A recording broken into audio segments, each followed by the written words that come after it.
Ladies, real talk lang tayo. Alam nyo ba na kapag meron sa'yo ang mga katangian nito, siguradong pag-aagawan ka ng mga lalaki. Maghahabol yan sa'yo. Hello guys! So, ang topic natin for today, ito. Mga katangian mo bilang babae or mga pwede mong gawin para mas lalo kang hahabulin, pag-aagawan ng mga boys. So, kung gusto mong malaman ang mga ito, panoorin mo ang video na ito. So, without further ado,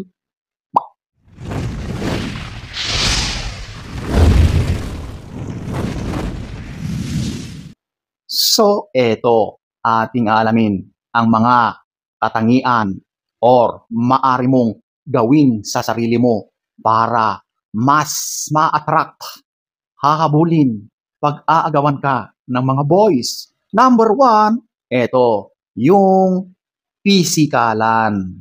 Ito na, yung katangian mo na ikaw ay pinagpala ng kagandahan, magandang postura, magandang pangangatawan. So, ito na yung literal na itsura mo, di ba? Bilang babae, yan na ang unang-unang nakikita, napapansin at agad-agad na-attract ang mga lalaki. Real talk lang tayo, okay? Ang mga lalaki, tulad ng paulit-ulit kong sinasabi, mga visual kami, kaya napakahalaga ang aming mga nakikita. Kaya ang mga lalaki, kapag yan ay may nakitang magandang dilag, sexing babae, siguradong mag-uumpisa na yan, nasusundan yan ng tingin, at syempre, magkakaroon na yan ng interest doon sa babae. Bakit? Kasi na-attract na siya. So doon pa lang, nag-uumpisa na ang mga pangyayari. Kung gagawa ba siya ng paraan para makilala, ma-pursue ang babae na yon. So nag-uumpisa lahat yan sa pisikalan. Yung magandang mukha, yung magandang pangangatawan, sexy na katawan, magandang pananamit, magaling magdala, confident kung lumakad. Ayan po, ganyan ang tinatawag na pisikalan. Alam nyo, ang bubuyog, yan na yung mga lalaki. Kapag may isang bulaklak dyan, siguradong dudumugin yan. Mag-aagawan sila doon sa isang bulaklak. Gusto nilang makuha yung nektar, masipsip, yung matamis na nektar ng bulaklak na yan. At ganun din sa lalaki pagdating sa babae. Okay? Ayan po, ang number 1. Number 2, eto, yung be fun. Alam nyo, ang mga lalaki, kapag nakita nila, napansin nila, na uy, eto yung magandang kasama. Ang galing sumabay, napakabibo, magaling makisama. Alam niya kung paano makihalubilo sa kung sinong tao, lalong-lalo na sa company ng mga boys, di ba? Siguradong maraming ma-attract sa'yo. Oo, ganun yun. Kasi ang mga lalaki, talagang nagmamatyag yan, nag-o-observe yan, okay? Kapag nakita nila na ang galing naman ng babaeng ito, di ba? Nade-develop na agad yung pagkagusto nila sa iyo. Okay? Kasi yung trait ng babae na yan, sobrang nakakahalina, nakakamagnet yan sa mga lalaki. So, be fun. Kumbaga, ika nga, di ba? When you're in Rome, do as the Romans do. Huwag kang killjoy. Kumbaga, sakyan mo lang yung mga biruan ng tropa, ng grupo, or anything na kung saan ka man napadpad, di ba? Yung mga katangian na yan ng isang babae, sobrang nakaka-attract yan sa mga lalaki. Gustong-gusto nila yung ganyan. Kasi ang mga lalaki, ayaw nila yung mga tao or mga babae na killjoy, na masusungit, laging galit. Kaya kapag ikaw ay fun na kasama, oy, sigurado na marami kang ma-attract ng mga boys. Number 2. Number 3, be feminine. Babae ka. Kaya dapat gumalaw ka bilang babae. Feminine nga po, di ba? So, alam nyo ang mga lalaki, ayaw na ayaw ng mga lalaki ang mga babae na sobrang malakas ang dating. Yung tila ba, mas nakakalalaki pa sila kaysa sa kanila. Ayaw na ayaw ng lalaki yan.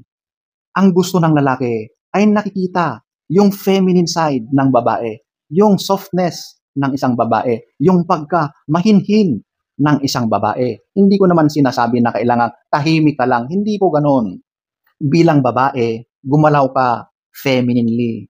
Gumalaw ka as babae, di ba? Ang lalaki talaga, naturally, andyan yung gusto niya na siya ang mag-provide doon sa kanyang queen, di ba? Kasi nga, siya ang hari, tapos ikaw yung queen.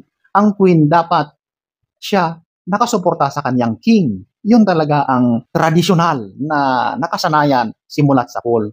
Kaya ang mga ganitong mga katangian ngayon ng mga babae na sobrang mas nakakalalaki pa sila, ayaw ng mga lalaki ang ganyan. Sa halip na magugustuhan ka, wali na. So ipakita mo na lang yung feminine side mo. Kapag ganyan, siguradong yung mga lalaki na to pag-aagawan ka. So ayan po, ang number 3. Number 4, eto yung live or mag-iwan ng sense of mystery. So, eto na yung wag mong ipakita lahat kung ano ang meron sa'yo. Wag mong ipaalam ang lahat-lahat ng detalye tungkol sa'yo. Small details, big details, hayaan mo na sila ang makakadiskubre sa mga yan. Kasi kapag medyo may sense of mystery, misteryoso yung pagkatao mo bilang babae, alam mo ba na mas naiintriga ang mga kalalakihan sa ganyan. So dahil naiintriga sila, mas lalo silang nagpupursigi na malaman kung ano ba ang itinatago, kung ano ba ang meron sa babae na ito, di ba? So yung sense of mystery na yan, naku, nakaka-attract yan ng mga potensyal na manliligaw na magpupurso sa iyo. Okay? So, ayan, ang isa sa pwede mong gawin para mas lalo kang dudumugin, mas lalong maraming lalaki ang magkaka-interest sa iyo dahil sa sense of mystery na yan. Okay? So, ayan po, ang number 4. Number 5, ito yung authentic. Ito yung tunay na ikaw, yung wala kang ginagaya. Hindi ka sunod sa uso, hindi ka madaling ma-influence ng mga outside forces. Okay? Oh, di ba? So, you are being authentic. So, kakaiba ka. Kumbaga, kung ano man yung gusto mo sa sarili mo, yun lang. Wala nang nag-i-influence sa iyo. Kahit ano man yung mga trend, yung mga pauso dyan na ginagaya ng lahat-lahat, ikaw ay hindi sumasali or hindi gumagaya. Ikaw yung kakaiba sa lahat. Alam mo, ang ganyang katangian, isa rin yan sa mga nagbibigay ng intriga sa mga lalaki para alamin kung sino ka, para magkaroon ng interest sa iyo. So, ang mga lalaki kasi, kapag nakikita nila na pare-parehas ang mga to, wala nang pinagkaiba, di ba? Ayaw nila ng ganun. Siyempre, for some time, gusto nila. Pero mas gusto nila yung may challenge. At kapag nakikita nila sa personality mo na yan, uy, ito yung gusto kong iporso. Mukhang kakaiba ito O, di ba? Ganun yun. So yung sense of intrigue, yung gusto niyang malaman kung ano ba ang meron sa iyo, yan ang talagang nag-uudyok sa mga kalalakihan para habulin ka, para makilala ka kung ano yung nararamdaman mo, yung gusto mo para sa sarili mo, gawin mo. Huwag kang gaya-gaya. Huwag kang sumabay sa uso at kung ano-ano man dyan. So every time na sumasabay ka sa uso, wala ka ng authenticity. Kumbaga, gaya-gaya ka na lang. So ayan po, ang number 5. So ayan po, ang mga katangian or pwede mong gawin sa sarili mo na sobrang nagugustuhan, napapahabol ang mga lalaki sa mga ganyang katangian ng babae. So sana ay nagustuhan nyo ang ating topic for today. Next story time, don't forget to subscribe,